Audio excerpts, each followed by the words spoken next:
Kayfiyat yaxshi. Demak, suhbatlar yaxshi chiqqan. Farinaxon. Shunday ajoyib suhbatlar bo'ldi bugun. Siz nima keyin boya aytaylik ham Beksaga boya. Nima qizlar kelib Abbos qayerda desa, men anta do'ryapsiz. Joyimni aniq lokatsiyasini aytmasdan. Ne qayim? Ustingizdan bugun neysa, mana Beksaga guvoh. Bundan keyin nomerini beraman.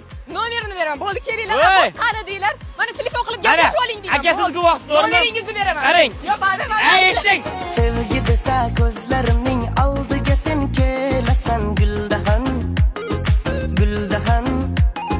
Senga atab qo'shiq aytdim, qachon o'ynab berasan guldahan. Guldahan. Ikkita aka keldi. Ikkita aka keldi. Men qayerda bilaman, siz o'ylab yuribman. Bizga mana hamda suhbat boshlaganmiz. Ana u yerda dedim men. Aka keldi, bitta qiz keldi. Farinaga Abbos qayerda desak aytmadi. Bilmasam devordi dedi. Siz nima meni muxlislarim o'rtamga so'qishga uchrayapsiz? Nomeringizni berib yuboraman, bo'ldi. Bering. O'z bilan bog'lashadi. 99lik 777 77 77. O'zi nomer emas bu. 94lik 697 desa. Kimning nomeri bu? Siznikida. Guldahan, guldahan, hazillashma guldahan.